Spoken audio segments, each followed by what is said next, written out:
And this just into CNN. We are now learning some of the names of the alleged attackers. Nick Robertson is live from London with more. Nick. Well, Fanula, we're beginning to hear some of the names of people who are believed to have been inside that shopping mall as part of the Al-Shabaab team. These names have been made known to CNN by sources within Al-Shabaab. These names were, they say, released on a Twitter feed on an account that has now been closed down. But these people, excuse me for a moment, these people are now believed to be among the hostage takers inside that building. And what we're learning about them, one of them is a Canadian, one of them is from the United Kingdom here, one of them is from Finland, three of them are from the United States, one from Minneapolis, one from Minnesota, one from Kansas. Their names all sound Arabic in their nature, or at least Somali in their nature. And all of them are quite young men, Fanula. The message that Al-Shabaab is sending is that watch out, Westerners, because we are among you. And that's a message that Al-Shabaab has been able to put across in recent years. And, of course, now it can do it very clearly, very strongly, while everyone's looking. Perhaps no surprise that they would release these names while the hostage situation is ongoing. And indeed, no surprise that they would turn this attack into the shopping mall into a hostage situation, because for terrorist groups like them, this allows them to protract and draw out the situation that they've created and thus get themselves publicity. So it does seem that they're trying to use this time that they've clearly planned for and calculated to get as much information out there. And in situations like this, often when the names are released, that we may find in the coming weeks that these people would have recorded what are known as martyrdom videos. They expect to die. They'll have recorded videos stating why they've done it. We're trying to analyze here the 9 names that we have so far. Is this all of the attackers inside the shopping mall? Possibly not. We don't know how many of them may have been killed, and the Kenyan authorities haven't passed that on. But certainly eyewitnesses said at least one woman and possibly more were among the attackers. And on this list of the 9 people we have so far, we're not seeing any women's names. So the implication is there may be more women there.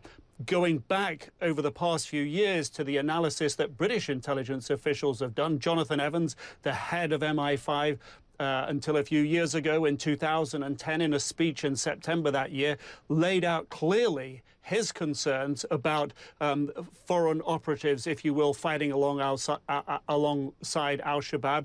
He said at that time, no one should, or it may happen in the near future that we get terrorism on the streets here from people who are right now, at that time, fighting alongside Al-Shabaab in Somalia. So it's certainly intelligence officials have been very concerned about the big draw of people towards foreign jihadists, towards Somalia, where they've got weapons experience, training. When we look at this as well, the first ever American suicide bomber was working, if you will, fighting for Al-Shabaab. He blew himself up in an attack on Mogadishu airport in Somalia in 2011. So this track record and the names we're now hearing and the locations, the countries they've come from, deeply worrying. But for intelligence officials, probably at this time, not that surprising. But of course, a reason for major concern, Fanula. And Nick, just as we bring up these names now that we're able to show our viewers on screen, and we'll go down through them, there you see a 22-year-old man from St. Paul, Minnesota in the United States of America. He is not the only American there. There you see another 24-year-old. These are the names of the attackers as Al-Shabaab has revealed them to CNN. And there we have someone named General Mustafa Nuruddin, who's 27 years old, also from the United States, Kansas City, Missouri. There we have a Kenyan, 22 years of age, and not the only African there, because we know there are also some Somalis. A 24-year-old from London who has travelled to Kenya and has taken part in this Al-Shabaab attack on the WESTGATE shopping mall. There, a Somalian who is 20 years old, not surprising to have a Somalian among the Somali Islamist group.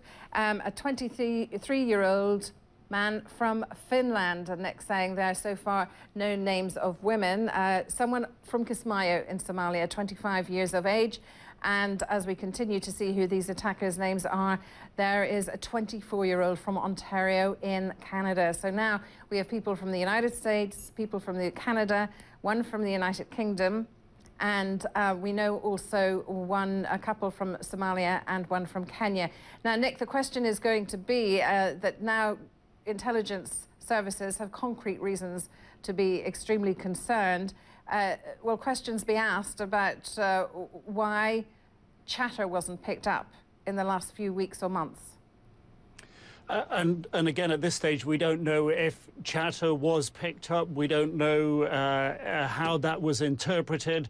And one of the things we hear from intelligence experts around the world is that the level of, as they term it, chatter at any one time can be exceptionally high. And of course, on the heels, if you will, of September the 11th, a time of year when there traditionally the sort of level of chatter goes up in jihadist circles. But this will definitely be something people will be looking back at. And in this situation, certainly intelligence agencies in the United States, being one of the most powerful in that regard, will be sort of rolling back the clock, if you will, as we now know the facilities that they have, to look at what they've picked up in the recent days leading up to this, to see if it provides any further clues.